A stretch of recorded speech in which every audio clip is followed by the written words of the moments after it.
Aquele abraço a você que nos acompanha aqui no canal Toque de Crack Oficial. Nesta terça-feira, eu queria falar de ditadura. No momento em que o Brasil inteiro se move contra a ditadura, no momento em que um filme brasileiro ganha o Globo de Ouro como melhor atriz e concorreu também ao melhor filme, porque mostrou um lado obscuro do Brasil, a presidente do Palmeiras comanda o clube na base da ditadura. Ela não permitiu a entrada de conselheiros que não votaram nela na cerimônia de apresentação do novo patrocinador ontem. Mas não é a primeira vez que Leila faz isso.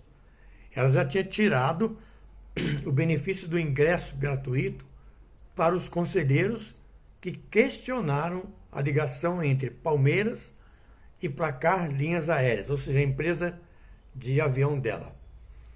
E olha que o questionamento foram todos feitos com educação, dentro de uma lógica empresarial e respeitando todo o processo interno.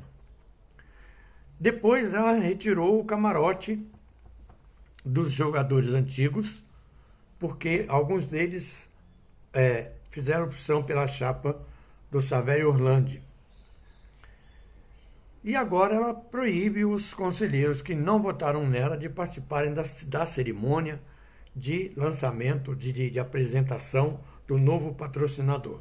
Bom, a Leila precisa entender que Palmeiras é uma coisa e a empresa dela é outra.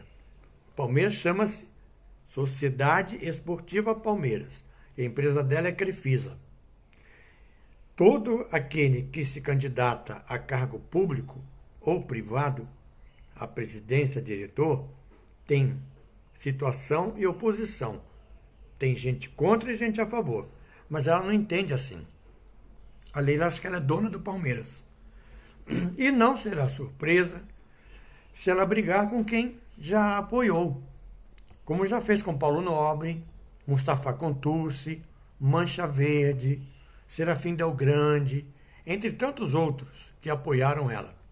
De todas essas brigas, vale lembrar que se não fosse a canetada de Mustafa Contursi, ela nem condições teria de estar no conselho do Palmeiras, por falta de tempo de clube.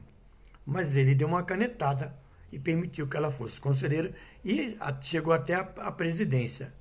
A verdade é que os conselheiros que são da oposição não puderam comparecer ontem nesse evento. Aí a decisão partiu da Leila Pereira, que volta a punir os que não estão do seu lado em um ato que se vê em ditaduras pelo mundo inteiro. É o que eu disse. No momento em que um filme brasileiro ganha um prêmio internacional por combate à ditadura militar, a Leila Pereira dirige o Palmeiras como se ela fosse dona do clube, fazendo do Palmeiras o quintal da casa dela, e não é. Se fosse um evento particular da Leila, na casa dela, ou pago por ela, ou dentro da empresa dela, é uma coisa. Mas era um evento de um clube público, de um clube de futebol, cujo primeiro nome chama-se Sociedade. Sociedade Esportiva Palmeiras. É uma sociedade, não é Leila Pereira Esportiva Palmeiras. É Sociedade Esportiva Palmeiras. É composto por um conjunto de sócios, conselheiros, de jogadores, torcedores, enfim. Isso é uma sociedade. O Palmeiras não é dela. Ela não é propriedade do Palmeiras para ela tomar esse tipo de atitude. Aí num grupo ontem de WhatsApp, alguém disse, ela é a presidente, ela chama quem ela quiser. Não, não é assim. Ela não pode chamar quem ela quiser, não. Ela é presidente e ela tem que chamar todos. Os que votaram e os que não votaram nela. Os que gostam e os que não gostam dela. Já imaginaram se o presidente da República favorecesse com as leis apenas os que votaram nele? Já imaginaram se o presidente da República aumentasse o salário mínimo apenas para quem votou nele? E não é assim. Eu poderia citar outros exemplos aqui, mas eu citei um principal. Então ela não dá para entender a posição desta senhora. Ela pensa que ela, como presidente, ela pode fazer o que ela quer. E não é assim. E olha, e a entrevista coletiva que ela deu ontem, metendo o sarrafo no Dudu, já teve resposta. O Dudu imediatamente respondeu a ela, através da rede social e de emissoras de rádio e TV de Belo Horizonte.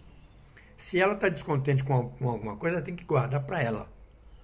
Ela, como presidente, não pode vir a público criticar um jogador. Ele errou, sim. E muito. Errou muito. E não foi uma vez. Foram 2 ou 3. A primeira, quando ele quis sair em julho. A segunda, quando ele não saiu. A terceira, quando ele saiu. E a quarta, quando ele deu a entrevista, não citando o nome dela e o do Abel. Isso é erro dele. Mas ela, como presidente, ela tem que entender que ela é superior a tudo isso. Ela é superior. O clube fica e ela passa. Não dá para aceitar esse tipo de atitude de um presidente de clube. E ainda dizem que essa mulher vai ser presidente da CBF. Já imaginou a Leila presidente da CBF e ela simplesmente não deixar entrar numa reunião os clubes que eliminaram o Palmeiras do campeonato? Vai ser duro, mas ela não vai chegar a ser presidente não, porque tem 2 candidatos fortes, que é o Edinaldo Rodrigues e o Fernando Sarney, e tem o Ronaldo que está tentando, mas esse não consegue nada. Acho que nem o Sarney. Quem ganha de novo é o Edinaldo, infelizmente. Então essa é essa história. Mudei um pouquinho de assunto para fazer comparação. Mas a verdade é que os conselheiros que não votaram nela não podem ser sacrificados num evento que é do clube. Do clube, que tem 16 milhões de torcedores no Brasil inteiro. Que tem mais de não sei quantos mil sócios. E tem um conselho. Então, essa fórmula de administrar clube como ditadura é ultrapassada. Já foi há muito tempo. A senhora está errada e os conselheiros podem muito bem punir a senhora. Sim, por que não? Os conselheiros têm poder. Não para te tirar do cargo. Se for o caso, tirar também. Mas puni-la pela sua atitude mesquinha. Que foi uma atitude mesquinha.